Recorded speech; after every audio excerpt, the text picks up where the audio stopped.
Everyone, welcome to this webinar on COVID-19 and the COVIDSafe app. So this webinar forms part of a series of events being organised by the Gilbert and Tobin Centre at UNSW, looking at the public law implications of the COVID-19 pandemic.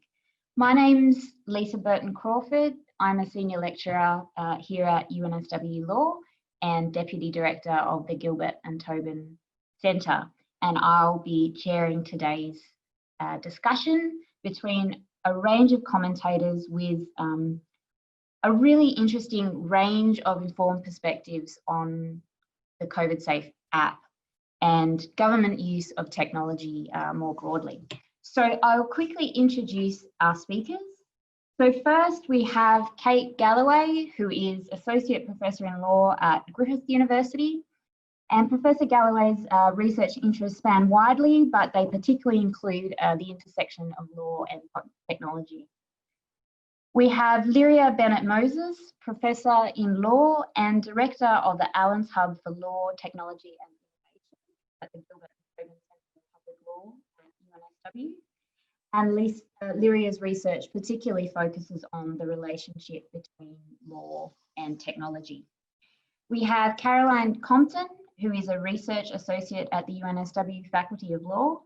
Caroline's research focuses on the social structures that allow legal and governance systems to work, and she is currently working on a project looking at the role of data science in humanitarianism.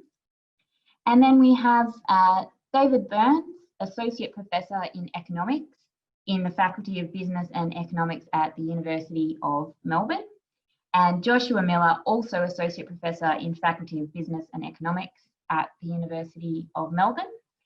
And the expertise of our last two speakers is extremely broad, but they have particular insights into the way that behavioural economics might operate in this context. So each of our speakers has already been quite actively involved in public commentary on the COVIDSafe app and its implications since it was very first launched. And I'd encourage you to seek out their pieces being published on AusPub Law, the Australian Public Law blog, Crikey and other fora. So we're going to start by taking a look at the design of the app and how it works. Then we're going to run through a series of topics depending on how our conversation goes. So I'm interested in looking at whether this app is a proportionate response to the COVID-19 pandemic, the trade-offs and compromises that are involved in the use of this kind of technology by government. One of the really interesting aspects of this app is that it's voluntary and not mandatory. And we're going to take a look at that, significance, implications, and the kind of factors that are going to inform public uptake of the app. And then some alternative models that could have been adopted, that could be adopted, comparative benefits, detriments, and if we have time, a broader look at government use of technology. So all of you who are attending, please feel free to submit questions to me through the chat function, and I will put those questions to our speakers if I can. Okay, so you'll just see the chat function down there, down the bottom. Okay, so I'll start, if I can, with Lyria. Could you please tell us the key facts about how this app works, what it does, its design? Okay, so this will be a fairly non-technical description, but essentially contact tracing is one thing in a pandemic response, which is the idea that when someone is identified as having the disease, in this case COVID-19, you attempt to work out who they might have caught it from and who they might have passed it to in order to ensure that quarantine and so forth is put in place. The app is also only one thing in contact tracing. So contact tracing is people sitting in public health departments in the states and territories who are talking to people who've been identified as having COVID and having conversations with them. The app is very much a supplement to that. And what it captures is really two categories of people. One is the people you forget. So when they're interrogating you about where you've been for the last 14 days, it's possible that there's something you've done in the last 14 days that you no longer remember, and that person would get missed out. But if you had the app and that other person had the app and the apps had communicated, that might be captured. And the other one is the people you don't know. So I'm sitting next to another group in a restaurant, standing behind somebody in a queue, and so forth. The way it works is initially there's a registration process. So when you want to use it, you register, and there's a central registry that has basically your name or a pseudonym, so you don't have to use your real name, your age range, which was originally set up as a kind of prioritization because they were most concerned about older people, and if they had to prioritize, they would be able to contact them first, and postcode, which is also relevant to the public health information, and those are all stored centrally. On your own phone, you download the app, and what that does is it means that when it is running effectively, and there have been many conversations about the technological circumstances in which that is the case, your phone is sending out Bluetooth signals. Bluetooth is the same technology that is linking these little earphones here to my computer right now. So it's that technology. It's sort of sending out those signals. When it finds someone else who has the app installed, who is sending out the same signals, there's a handshake, if you like. And the two devices pass information between them. What gets recorded in each phone is the encrypted identifier of the other phone, as well as some unencrypted information, or at least last I heard it was unencrypted. There was complaints about that. I don't know if they fixed it, but things like signal strength, date and time were also stored. That data in your phone is deleted every 21 days because 21-day-old information isn't relevant. That just keeps sitting there. Nothing happens to it. There's no central storage of that until when a person gets COVID. At the time they get COVID, they have a choice, and the legislation is very clear. This is a choice. So even if you've originally registered, you don't have to go through that step where you can decide if you are the registered user to upload that information that is stored on your phone to a central data store. That then has to pass, because that's run federally, then information has to pass to the states. And there was also concern that those processes took more time to set up between the federal and state governments. The state contact tracers then get that information, as well as any information they have from their interview with you, and they are able to potentially identify additional people that they need to trace. As it turns out, just a sort of brief footnote, this hasn't had a lot of use in Australia yet, partly because of the good news that we are not in a situation where there are huge numbers of cases and community transmissions, but that's essentially what the goal is. Thanks. Terrific. And I think that obviously one of the main concerns surrounding the app that has really driven public discussion of it is the safeguards built into the system. So the restrictions on the use to which the data collected through this app can be used by government, particularly so as to protect privacy. Can you tell us a little bit about those restrictions, how they work, any particular loopholes that have emerged? Yep, so essentially there was originally a determination which was passed under emergency legislation. That has now been replaced by legislation. So I'll focus on what's currently operating. It's sort of a lot to describe, and it does quite a lot of things. But it's probably fair to say that the data in the COVIDSafe app data gets more protection than any other information that would be held by government or by the private sector. So it's on top of sort of the normal Privacy Act kind of protections that are in place. This does various things. It restricts, most importantly, restricts how data can be used. So it can't be used, for example, by law enforcement in their investigations and so forth. It's really trying to limit it to the public health purpose and some related purposes as well. The other really important thing the Act does is the voluntary point. It's not mandatory, which the Act sort of enacts through that. It's quite a lot, so I won't describe all of it, but maybe just point out a couple of the ways in which, the sort of gaps in it, I suppose. One point to make is that it's a federal law, and though it purports to bind the states, There are very interesting questions there about the extent to which and how and in what context it will override state law.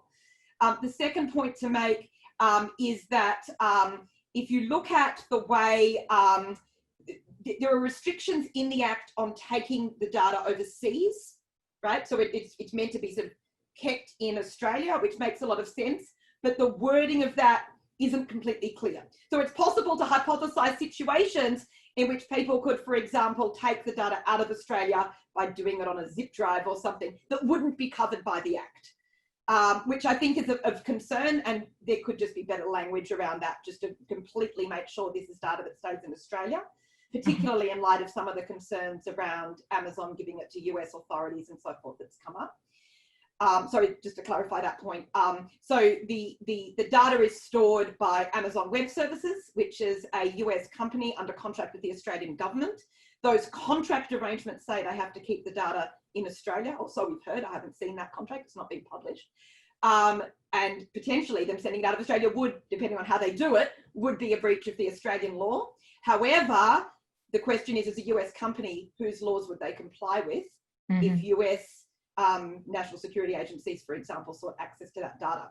So there's been a lot of debate about how realistic a threat that is. It's probably not huge, but it's nevertheless worth sort of keeping the legislation as tight as possible. Another issue is that I've mentioned that the data is deleted from your phone every 21 days. The data is not deleted from the central server every 21 days. So even though the data might become irrelevant for contact tracing after some amount of time, it might be 21 days, it might be longer. I'm not an expert in public health, but the only real time horizon for when that data gets deleted is the end of the pandemic. And there's a process for working out when that is in the legislation.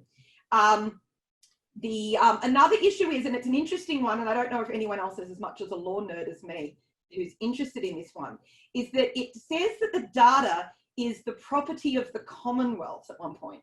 Now, to me, that's a really interesting thing to say, because information is not property in a traditional sense of how property is conceived. And the High Court has in fact said in cases that information is not property.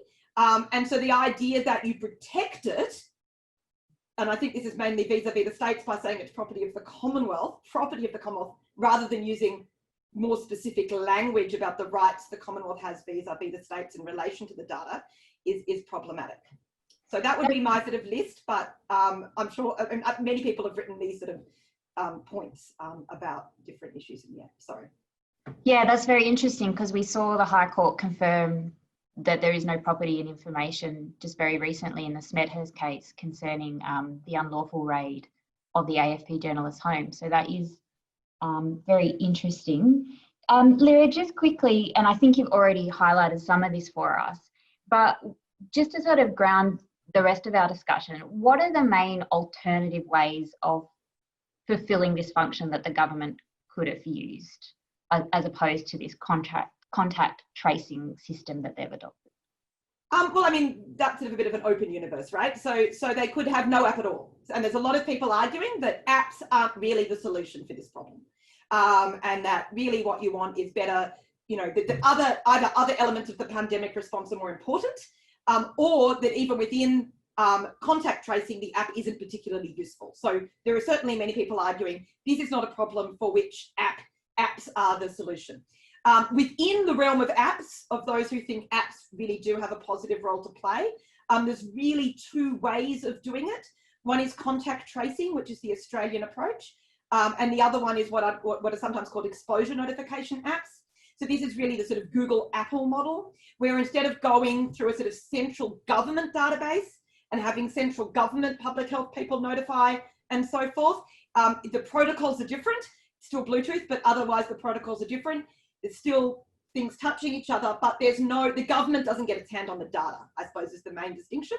What happens instead is that when a person has COVID, they notify the app. There's different models, either that might have to be confirmed by public health, so you don't get people saying they have COVID when they don't, just for a lark. But in any event, when that happens, people with whom you've been in contact get direct notification through their app, not through the public health contact tracers. The public health officials then have no way of knowing how many notifications have resulted from So if there's a positive test today for COVID, they don't know how many people have had exposure notifications from that. The government doesn't get that kind of information.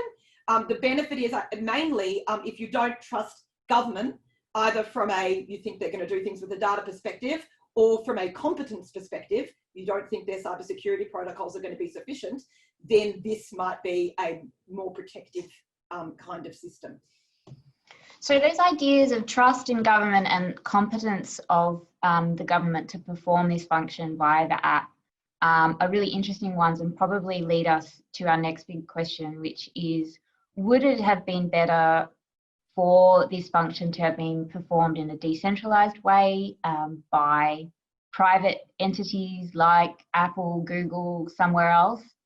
Does anyone have any thoughts about the comparative benefits of government operating this app, or the implications of it being a government-run app?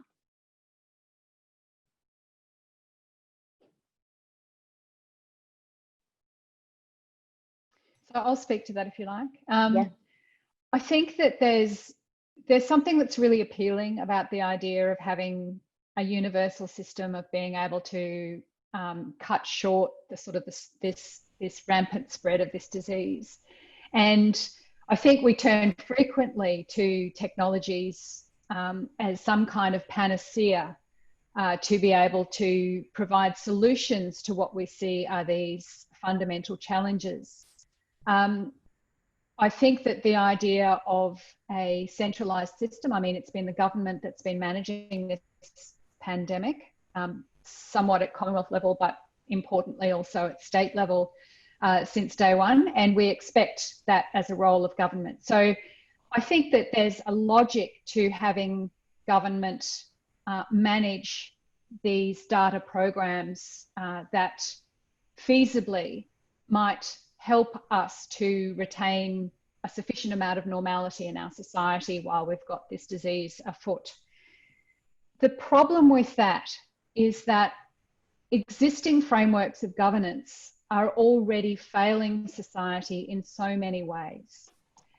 Lyria mentioned the question of government competence. So I think there's a trust issue to do with government competence. And we've seen this incompetence, or some might say, I'm not going to make the claim, but some might say malfeasance in relation to the management of data in census. We've seen it in the robo-debt, which has been around now for many years and which we're still grappling with the consequences of. We've seen multiple failures of government data management systems. You know, MyGov, the ATO data that was gone. We've seen the lack of public interest in taking up the medical data, My Health Record. And there's a reason for this. And that reason is that government has not yet demonstrated to the public that it has the capability to be able to deliver what we are searching for in terms of this data management. So when you've got, I think, the confluence of these two issues, one is the structures of governance and trust in government generally about how we're rolling out these systems, and the competence of government in managing data. You superimpose on top of that, over the past decade or so, government's deliberate construction of a surveillance infrastructure in this country with the most egregious laws. I mean, in relation to literally any other jurisdiction in the world, about the capacity to take data, to use it for various purposes, under the guise generally of terrorism and policing, but which have far more expansive operations than that. I think now it finds itself with its back against the wall. Now we really need that trust in government. And it's been betraying that trust for such a long time that it can't actually get this system through. And that's a really big problem. I think it's got enormous potential, but until those foundational questions are answered, then it's going to be very difficult to harness these tools for the benefits that they might otherwise offer. And I might just observe, just to add one dimension to Lyria's really good explanation of the legal frameworks around this, and that is by adopting that privacy framework, there's an aspect of this that's been omitted, and that is I guess I'd describe it as a human rights aspect. For the app is not mandatory, and there are constraints on co-opting or coercing people to take up the app or whatever. So you can't say, oh, you're not allowed to come to work unless you got the app, right? There is a jail term in the underlying legislation. I think it operates that way for people who breach that. But how do you enforce that? There's no framework around that. The privacy assessment statement in the government says, oh, you know, you can go and talk to the Information Commissioner, you can go and talk to the Human Rights Commission. I go, well, I'm just looking up my Human Rights Act here, and which we don't even have, right? But just pretend. There's no protection, there's no head of discrimination of whether you've got an app or not, right? It's not our framework doesn't contemplate this as a human rights. And so this again speaks to this governance framework. If we had an effective Bill of Rights, call it what you like, that had the capability of recognizing our data and our data status and recognizing that as part of who we are and as a protected head, then we might be in a position where we were better able to trust government to be able to roll out these sorts of systems. Joshua, did you want to jump in there? Oh yeah, just a bit back to the question about the distinction between the centralized and the decentralized approach. Those are all very good points about, you know, the issue of privacy, and you know, there's a history here that is obviously difficult to address. But just on a technical issue, having a human in the loop in the decentralized system, in the centralized system, allows to prevent some of the false alarms, to help some of the people that are contacted to sort through what their specific risk is and help them come to a decision on whether they want to isolate themselves, whether they want to come in and get tested. And that's a potential limitation that the decentralized system has, because they're not being contacted by a human, they're being given a pop-up. Of course, you can partially address this in a decentralized system. You could have a hotline. I'm not 100% in on the technology of how the Apple-Google system works in terms of how decentralized it is. Like if there are two people that both share the codes that they got, could you piece together who they are potentially if they were both willing to share it to some centralized authority? I don't know the answer to that. I haven't read into it. Maybe someone here can answer that question. So there might be a way to get around this to a certain degree. But that, you know, as far as I understand, the decentralized system is fairly decentralized in that respect.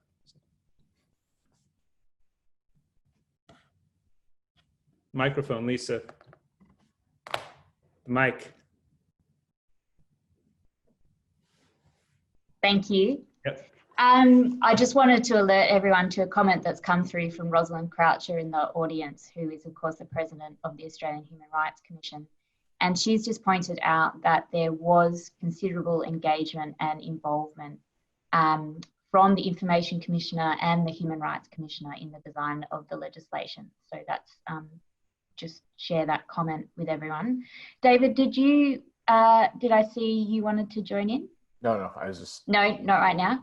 Carolyn, can I just ask you, so I think one of the key things that's emerging from this discussion is, on the one hand, public lawyers and people with expertise in law and technology can focus on getting the legal design of the app solid, but we're alluding to this fact that really the thing that is going to drive public uptake of the app and the effectiveness of the app are the broader social circumstances that are kind of beyond the law's control, or you know, only connected to the law. So Joshua's mentioned that, you know, the history, as has Kate, and I know your work focuses very much on this idea of trust in government. So is that your view that really the legal design is kind of secondary to these social dynamics of trust, I guess you would call them? Absolutely, Lisa, but that's why I'm an academic and not an actual practicing lawyer. I mean, it's if we have a voluntary app, if people don't choose to download the app, they're not going to. I don't know if any of you find quite the same enjoyment I do occasionally reading comments threads about. And as I was thinking about this, I was sort of reading a lot of the sort of general discussion around in the public about the response to the app, and the consensus was, well, irrespective of whether it works or not, it's completely irrelevant. This is the government's mission creep. It wasn't quite QAnon type stuff, but there was sort of a level of paranoia baked into this, and this would be of a demographic that we would expect to sort of the computer literate, they're spoken. I mean, a voluntary app is also going to necessarily involve blind spots, and those blind spots are going to occur when people don't trust the government in particular. So demographics that are particularly skeptical of the government's willingness to keep that COVID data specifically for COVID users. We've seen that the government has been willing to breach various laws in the conduct of its duties. If you don't trust the government to do the right thing, you're not going to download the app. So insofar as everyone has been saying, I think that's absolutely fundamental to the app.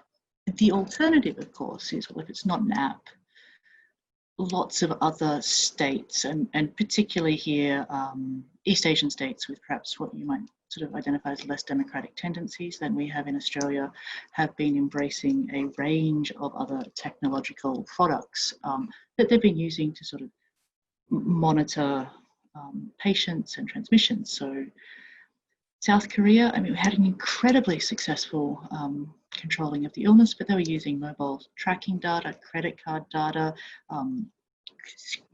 security camera footage. Taiwan was tracking your phone twice a day if you were a patient. So where a state is willing to, or a population accepts a much greater degree of public's intrusion into their lives, there are a number of other tools that can be used. The voluntary app 100% depends on people's willingness to download it. Mm-hmm. I think that idea of it being voluntary is kind of a new situation for public lawyers to get their head around, because we are so used to talking about coercive government action, coercive powers of government. That's kind of, you know, the focal point of public law. So instead, we are now looking at the government asking the public to help it with this app. I guess it sort of points to the sort of counterintuitive conclusion, is that if people don't trust government sufficiently, then you make the app mandatory, which is a far more coercive form of intervention. But I'm hoping, Joshua and David, you've published some really interesting commentary saying, okay, this is a different situation, this is a voluntary app, and what could behavioural economics tell us about the factors that might inform the public's intake of the app? So are there strategies the government could employ to try to encourage uptake, and in particular kind of overcome this trust deficit that we've been talking about? One thing I could, you can hear me, right? Yeah. One thing I could raise on this would be, we don't know what fraction of the population trust the government, but don't have enough time or couldn't be bothered to download the app. Now, that's an empirical question. Just because you didn't download the app doesn't mean you don't trust the government. You can have full trust in the government. And I have 2 young kids and I'm sleep deprived, and I just couldn't be bothered to take that 1 second. And, you know, the economics of sort of procrastination, you know, getting a gym membership and never going to the gym, you'll do it tomorrow, you'll do it tomorrow, you'll do it tomorrow. The same kind of pressures exist here with app and the downloads. I think one thing a lot of our colleagues have talked to us about, Josh, you can talk to other things, but one thing we hear a lot about as the strongest, let's say, behavioral intervention would be an opt-out. So if you distrust the government, you can opt out. of the app. So this kind of nudge-based approach to getting uptake. And we're seeing increasingly heavier uses of opt-outs in policies around the world. So one example is real-time electricity pricing. People are afraid of it because your prices are going to go all over the place. And utilities in California are now using opt-outs. Like everybody's immediately on a real-time price, and if you don't like that, you can opt out, and you get massive uptake. And if people distrusted the government, the utility, whatever, they would have opted out. It's just you're changing the default. That's one thing. And again, this came up through some of those conversations I've had based on our Crikey article. One thing a decentralized approach to this might have had would be the Android and OS on an update would have a default app installed basically, but you could uninstall it immediately. That was one difference between a government run program and one where the private companies that own the technology that implement the app could have, in principle, run some sort of opt-out approach to getting larger uptake, and then at least getting those people then who trust the government but couldn't be bothered, and then having a richer network of people for contact tracing and enhancing speed, etc. So those are some of the things we've heard about. I hadn't thought about, I think I work on competition. I think about apps for like comparing prices and getting competition in markets, and I'm often thinking people can save hundreds of dollars a year on these things and nobody does it. Why aren't they? And it's because there's no cost of time, or they're worried, and there's not even a data concern. They're not giving you any data. I never thought about, well, maybe if the people running the platforms could install it for you and they would nudge you into it, it could help. And that was sort of something that came up, I guess, in my discussions. Mm-hmm. Josh, do you have anything to add on the uptake and adoption, what we know? I think you're muted there, Joshua. So in our article, we had, essentially a laundry list of different behavioral tools you can turn to try to encourage people, to adopt. There are classic ones, which are kind of tools that economists use that combine, the power of incentives, financial motivations with some of the kind of biases and salience and focusing that people get on, say, like lotteries. Jackpots can be, very appealing to people.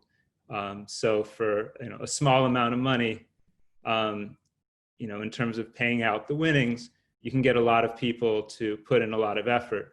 I mean, the thing we're all familiar with are just even simple lotteries where you could just say effort is your purchasing of a lottery ticket. People will take very unfavorable odds for a chance of winning a large jackpot, suggests they can also put in a lot of effort, for getting a jackpot as well. And this, this happened, there are things called lottery bonds. This was done in the UK. It's been done for a long time where they don't pay interest. They pay, you'll get your, when you invest, you'll get your principal, but then you're going to get paid no interest. Some of the people get paid off based on a lottery, and it can motivate people to save more. Well, in this case, you could actually have a lottery. We outline this where you have people, you can fund it with maybe the fines of people violating some social distancing measures or something like this, and then pay out the winnings to people, but only the people that have registered. And you could go even one step further, and there's a lot of these behavioral tricks that you have. In the Netherlands, they did this with this Dutch postal code lottery, where everyone in a postal code, they tell them, okay, you guys are all entered into this lottery, and you're going to share the winnings amongst each other, but you have to actually buy a ticket. So I mean, it's a little harsh, but that you would have won if you would have bought a ticket because your neighbor won, kind of thing. And so you can play around with a lot of these little motivational tools. I mean, we'd have to be careful and think about some of the consequences that this can have, but there is enough experience with, the range of these tools to have a pretty good idea of some of the concerns we might have, and also have a decent idea on how uptake, how much uptake we could have. So that's one example. We have a bunch. But Kate, did you want to jump in there? Yeah, I did, because I actually wrote a post describing what I called the gamification of the selling of the app. So in my view, we actually had the Prime Minister and the Health Minister, the most obvious examples of posting on social media, for example, saying, you know, want to get back to the footy, download the app. You know, if you want to get back to normal, download the app. So there are all of these enticements. When you look at the COVIDSafe website, it's full of media packs, right? So for your workplace and for to share with your club. So I'm a member of various sporting organisations, and my sporting organisations were sending us through all of this standard material that had been provided by government, because they had been told one way that you will get more quickly to be able to be back to normal. We saw wide uptake from journalists within the first 24 hours of the app who were posting on social media with the standard government issue. I've downloaded COVIDSafe, have you? You know, send it to a friend, share, all of this sort of stuff. So we've already seen a massive government marketing campaign, except I guess the thing that really concerned me about I felt that this was on the threshold of a public law question. And I know that there's a lot written about this, well, I gather there's a lot written about this on nudge, and to what extent should government nudging, and you know, how is it valid and how isn't it? But I really felt that some of the statements, in particular by ministers, and I draw a distinction between the marketing materials that are put on the COVIDSafe website and statements, ongoing statements by senior ministers in the government saying, if you want to get back to normal, we must have, you know, 40% uptake, or you can't go to the footy till you download the app, right? So that messaging really contradicted this voluntariness and this lack of coercion, I felt. And I felt that, and that was revealed in Senate estimates, where I think it was Senator Maurice Payne who admitted that there never had been any targets of a 40% uptake.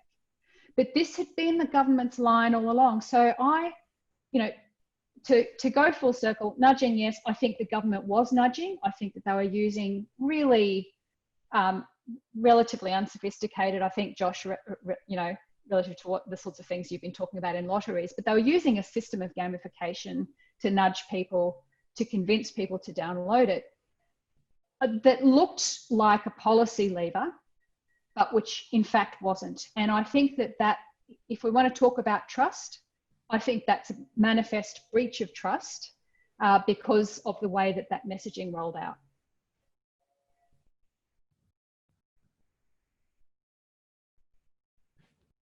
Yeah, I don't have anything in particular, I guess maybe to add on how it was rolled out. I think there were some definitely 40% for sure was not enough. You know, there's a lot of modeling that's been done that's shown. I mean, it's clear if you only have 40% coverage, then you actually have to square that to figure out how many people you're actually going to be meeting, and then how many people are actually using the app. And yeah, so it was maybe it was definitely not advertised strongly enough. I mean, we felt it wasn't advertised strongly enough at the beginning, but on the other hand, you have to keep in mind that there is some public spiritedness here.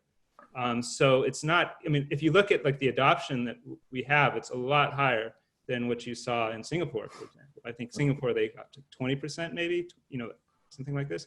So with very minimal encouragement, you had a huge number of people downloading the app. So to the extent that we could crowd out those kind of motivations, we wouldn't want to step in too heavy-handed with, you know, nudges and incentives right away.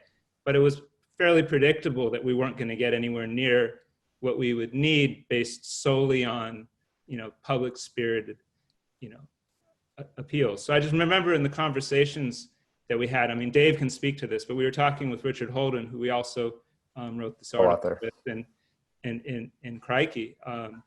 And he's had some conversation with Joshua Gans, and I think it came up through those conversations, but maybe you could speak to it, Dave, with, you know, the passport idea. I mean, I think, I mean, when we were going into it and trying to think just if we were like picking horses at a race, what could get work, they were all the heavy-handed things. And voluntary adoption, I mean, if I look at data from retail electricity, just coming back to that, because it's my area of research, but we look at the adoption of real-time electricity pricing. So there's a bit of a data concern there, right? And there's some concerns with confusion, and also it's a public good and it's social good in the sense that if we all do it, we can cut the power, our electricity costs by a lot because we don't have to overinvest in the grid. So in California, when they roll these things out, you get like 5% adoption, 4% adoption. And, you know, the utilities are saying we can't evaluate these things because nobody takes the time to adopt it. But we need to see if people respond to real-time electricity prices. So that's actually what led them to say, with the behavioral economists they're working with, okay, fine, let's just switch it to opt out, right? Let's see what happens. And, you know, all you're doing is changing sort of the default, and they got 75% uptake. And that's after people opted out. Right, so there were a ton, and then people were using power better. They were cutting their bills. They were using less power, and the grid was being run more efficient on a default. So I think going into it, a lot of us were thinking, at least in the behavioral economics community, it's going to either have to be an opt-out or a really heavy-handed passport. But we already said, as like what you guys are saying, like the law in Australia just prohibits that. So that was probably a no-go. And then we're stuck with, well, can we trust Google? And so we don't trust the government. Can we trust? Well, we seem to all have apps and stuff, so we seem to have a lot of trust for things when they're fun to use, like social media. But could we trust Apple and Google to opt us all in? And it's not clear that's going to get, you know, much headway either. Mm-hmm. But if strictly focusing on getting an adoption rate that Josh is talking about, like much beyond 40% to make this really effective, it was going to have to be something like this, based on a lot of the evidence we know around people's lack of interest or unwillingness to engage with things that take even a tiny bit of effort. I've got comments from Lyria and then Carolyn. Lyria?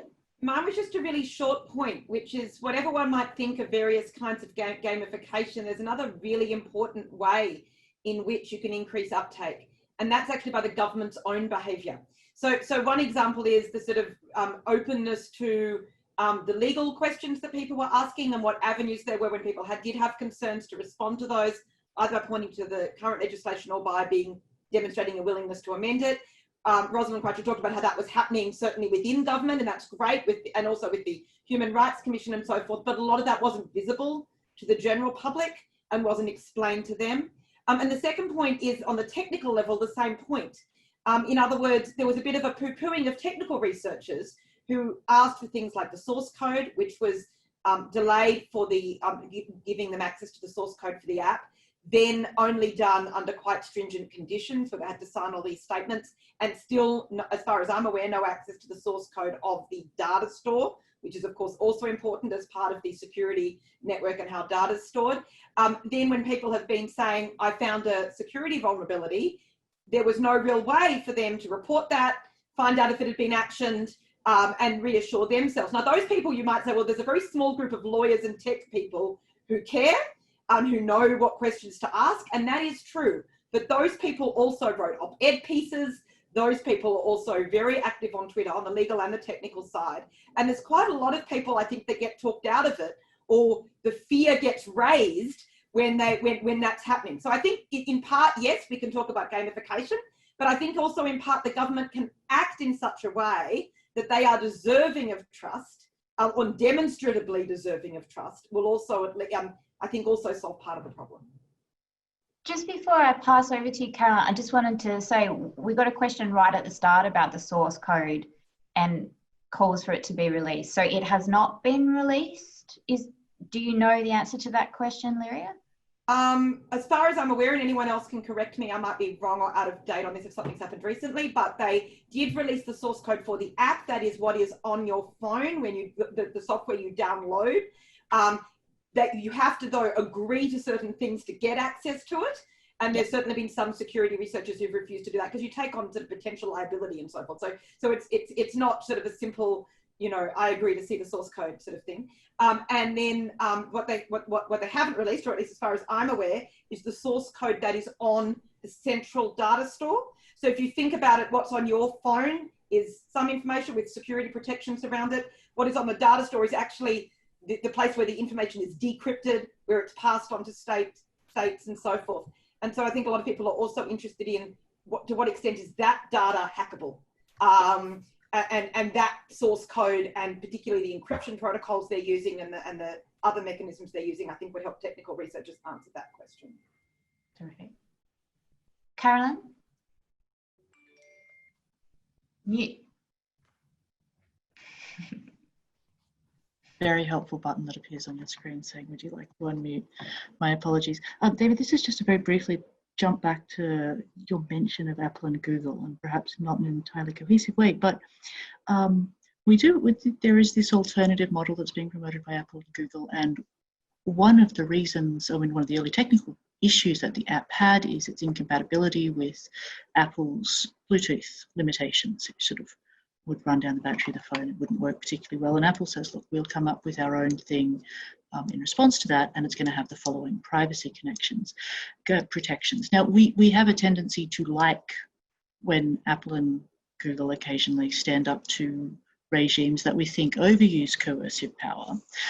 But to a certain point, I mean, you're now looking at sort of really major market players that control huge swaths of the handset market and our data infrastructure, telling governments how they should administer their public health systems, or some particular aspects of their public health systems. And I'm incredibly curious, you raised this, but this is for the public lawyers, that incompatibility of a democratic system, we are talking about foreign companies determining the bounds of state capacity. And that's pretty fundamentally incompatible with the model of government that we espouse.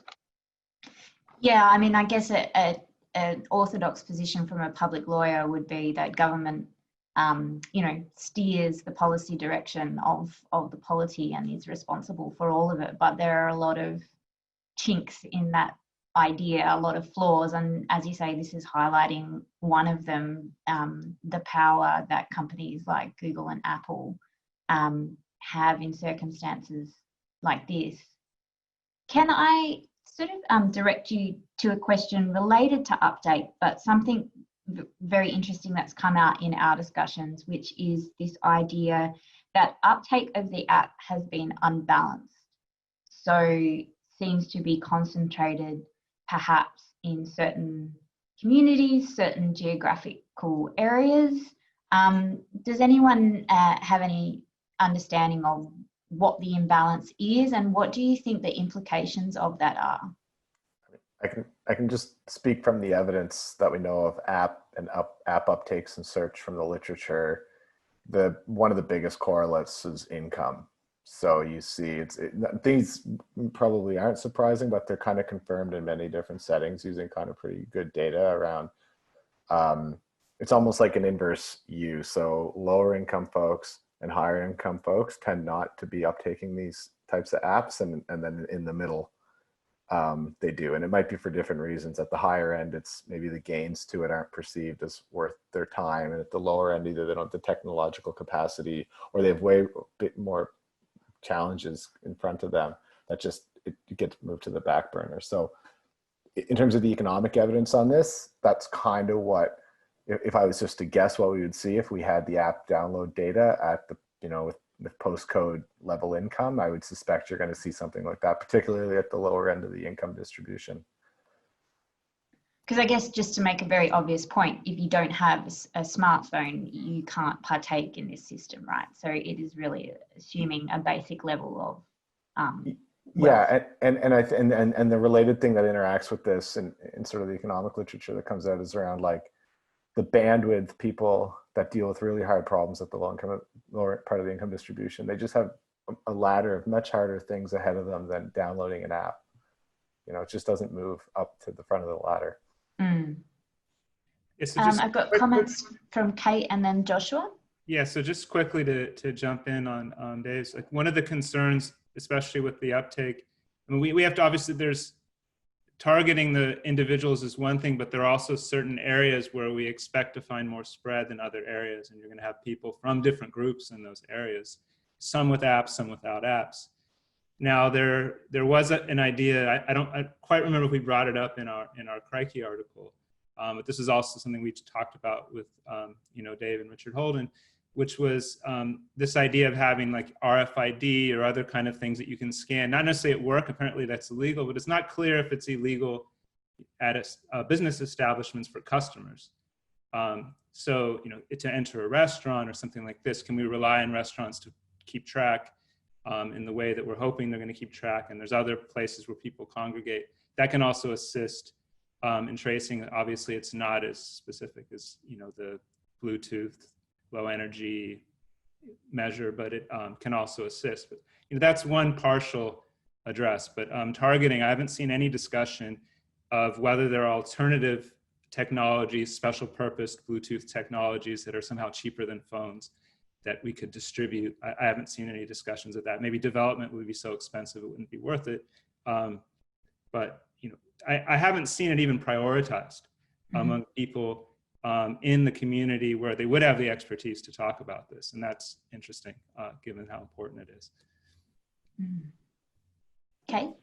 So there's an apocryphal story that was told about someone who was in the post office, and there was this old guy who came in and he had this ancient phone, right? And he's wearing oven mitts and this kind of big goggles and a mask, and he's crying, and he's saying to the Australia Post person, "Can you please show me how to download the app so I can be safe?" Right? So there's about 15 different things that fall out of this story, including that question of having the right device to be able to do it, but also having the wherewithal to be able to download apps. I know, my parents-in-law are assistants to be able to do that. Is that much understanding? But and the third thing, of course, is that belief that appears to be fairly persistent, and you see this in the feedback on the app site itself, in people believing that if they have the app, they will be. It will say, "Oh, you're close to someone who's got COVID, protect yourself, or you're safe. Oh, I hadn't had any notifications today, so I didn't get it," right? So I think that's really interesting too, in terms of that. I think those of us who live in a world of apps and downloads and technologies and all the rest of it might take for granted the capacity of entire populations within our population to comprehend what's going on. Now, the second thing that I'd like to say, and this relates to the protests that went on last weekend, and there's now apparently been a case of COVID from someone who attended the protests in Victoria. And didn't have the app, I see. It did not have the app. So now everyone's dumping on that person, unethical, and they should have done it, and that, and all this sort of stuff. And anyway, one of the really interesting things for me about this is just pretend you trust the government and you download the app and you're cool with the app and all the rest of it. If you attend a protest, all the advice for protesters include things like leave your phone at home, turn your tracking off, because there are circumstances in which, even for a peaceful protest, you're not intending to go out and riot, but we know that these are contentious issues, or in a hospitals say, turn off your phone, right? So there are, and that's not because they don't trust you, it's because apparently you interfere with their equipment. But if you were going to a protest and you're following the kind of instructions that are posted about how to keep yourself safe, you've got a trade-off here between keeping yourself safe from attracting the attention of police from a policing question, even if you're not doing anything wrong or illegal or unlawful, and buying into the contact tracing situation more broadly. So it's one thing to download the app, but then there's also questions about your choice to deploy that technology with your phone. And, I'm someone who doesn't routinely use location services. I only use it if I'm wanting something very specific, and then I turn it off again. So I'm a really bad sort of example, a good or a bad example, I don't know, recalcitrant. There are recalcitrant people around who don't use these tools in the way that we expect them to do. that might be a nudge question, it might be an education question, or maybe it's a too much education question, I'm not sure. But I don't think we can assume this kind of, just because you've downloaded the app, I can't foresee a uniform rollout of it. And I think some of the issues we've been talking about here, obviously a broader lesson for government use of technology, the sort of challenges that some groups in society encounter when they're expected to engage with technology is an issue. You know, if you have people who are not technologically literate and, for example, they now have to go online to get their pension or what have you, they can't go into a face-to-face office and talk to someone. We saw a lot of this in the recent robo-debt saga, where the use of that automated system to determine and then issue debt notices was flawed for many reasons. But one of the reasons why it seemed to come across as particularly unfair and particularly harsh was because it was operating in respect of people who maybe didn't have that technological knowledge, were not comfortable working in that environment, and who wanted to speak to a person. And suddenly that face-to-face interaction, which is quite important, had been taken away. I just want to go to a really good question that's come out from Richard Holden in the audience, which is, what would be the public law implications if government had gone with an opt-in system, an opt-out system rather than opt-in system? And Ros Dixon in the audience has suggested that one of the public law implications, though, would not kind of arise in the same way in Australia, she notes, is a human rights implication, because there we would have government more directly engaging rights to privacy. Sort of thinking on my feet, I can see issues there around the kind of authorisation that the scheme would require. So thinking roughly, I guess what we need in this situation is legal authorisation for the expenditure, the procurement, the setup of the system, but we don't require legal authorisation for that actual coercive act of power. And as soon as you have that coercion, that would inform the way that people, by people I mean courts, review agencies, look at that scheme. It's going to engage interpretive presumptions around the principle of legality. It's going to affect the review mechanisms that are available. But that's a really good question, and one that we should probably think about further. Look, we are coming to the end of our time, but I wanted to put to you a question that came up through the chat a little while ago, which is a lot of the focus, I mean, I guess that's our nature as academic commentators, a lot of the focus of on this app has been critical, a lot of critical commentary. How would we measure the success of the app? What indicators could we point to say, yes, this app has succeeded in its task? Any thoughts on that? Joshua? Well, hopefully we won't have to find out whether it would have been successful or not. I mean, that's the ideal scenario. But if there's a second wave, I mean, the app has from what I understand, the app has its greatest potential in a situation where you have widespread adoption of the app and a relatively low prevalence of the disease, so that you can get on top of it quickly before transmission really takes off.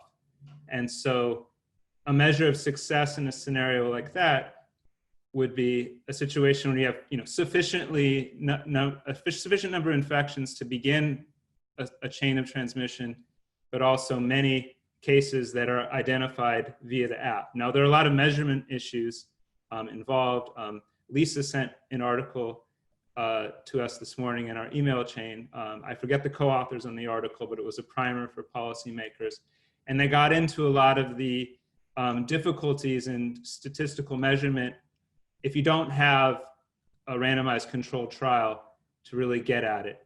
If you just have observational data, there are a lot of tricky issues in terms of double counting and where the networks are. So that's going to be very tricky to measure if we don't have a proper, say, RCT or something like this.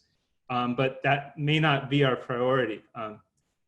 It's because we may only get one shot at this. We kind of want to stop it. So we may not be sure in any one country whether it's effective, even in that scenario. But we could get some indication. So. Any other thoughts on that before I sign off for today? Well, thank you all. That was terrific. I really appreciate all your insights, and in particular for keeping up to date on all the developments around the app. I've tried to send some links through to the chat, directing people to the various articles, comments that our speakers have published. If anyone wants to find anything in particular, feel free to shoot me an email. You'll find my details on the UNSW website. Thank you very much, everyone, and nice to meet you virtually.